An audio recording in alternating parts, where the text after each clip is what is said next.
All right, here's my room.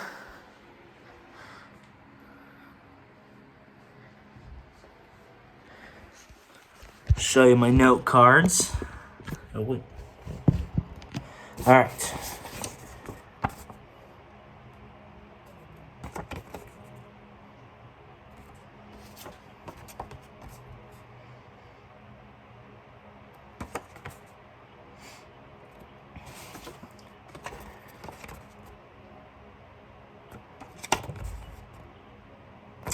All right. 1 year ago, our lives changed. Now we wear masks, quarantine, and do other things to prevent ourselves from getting the coronavirus. Well, nowadays, vaccines are being distributed, and most people are getting them. However, there are some, for various reasons, that aren't getting it. Some just can't be bothered. Some believe online conspiracy theories, and some won't get it because of their political beliefs. Now, I have gotten my first dose of the vaccine, and I can confidently say it is effective. I feel safe and healthy. Now, today I will be explaining to you why the vaccine isn't about you and why it's actually a communal effort to finally defeat the coronavirus. First off, I want to discuss how we got here. Back in December of 2020, 3 different vaccines began distribution since that time period. There was the Pfizer vaccine, the Moderna vaccine, and the Johnson & Johnson vaccine. The Johnson & Johnson vaccine has recently been paused, but that's just because of some negative side effects that happened to about 6 people. The Pfizer vaccine is the most effective and most widely used vaccine. The Moderna vaccine is the second most effective and most used.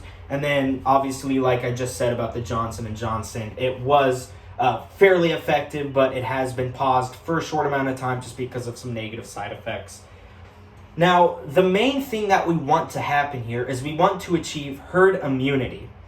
According to an article written by David Dowdy, herd immunity is where everybody becomes immune, either directly or indirectly, because the majority of people get the vaccine. Now, in order to achieve this, we have to make sure that 70% of the population gets vaccinated. My floor mate, Quentin Rogers, had some stuff to say about the vaccine. He said, "Both of my parents have been vaccinated, and I will get vaccinated later this week. My parents are both healthy, safe, and feel relieved that they are finally immune to the virus." He also says that he is excited to get the vaccine so that he can push this country to safety. The goal is to achieve herd immunity by the end of summer 2021. Now, whether or not that's possible is up for debate for another day. But today I'm going to be talking to you about how we get there. According to the same article that I mentioned earlier, this is only possible if enough people get vaccinated. Spreading conspiracy theories and false narratives online is only going to push that further back. Speaking of that, let's talk about those conspiracy theories. That's the main reason people are refusing to get vaccinated. There's a false narrative online that the vaccine is actually something else. There's all kinds of stuff out there. Some people are saying it plants a microchip in your head. There's all kinds of crazy conspiracy theories online. And they are undermining the trust of the vaccine, according to a Healthline article. In that same article, Dr. Kotai says that this false narrative is created online on social media platforms such as Facebook. That is the main one where it's being flown around. It's incorrect, it's dangerous because it misleads people, and the main thing that it does is it makes people not want to get vaccinated, which, as I just said, is the only way we're going to beat this thing. Now, I want to try to reason with you guys as a human. Let me give you a hypothetical scenario. Imagine a single mother. She is suffering from lupus and she has 2 kids, and she is having to work from home for the past year, just like everybody else. And she isn't letting her kids go to school because she is scared of the virus, because she has lupus, and she doesn't want to have them exposed to it. Now, she sees that vaccines are starting to get distributed, and she's nervous because she sees that a lot of people are refusing to get it. And she knows that the only way she will be able to return to the way her life was is if everybody gets vaccinated. So she is very obviously, understandably upset. See, that was just a hypothetical scenario. But this is a very real representation of what a lot of people, including my family and many others, have been going through this past year.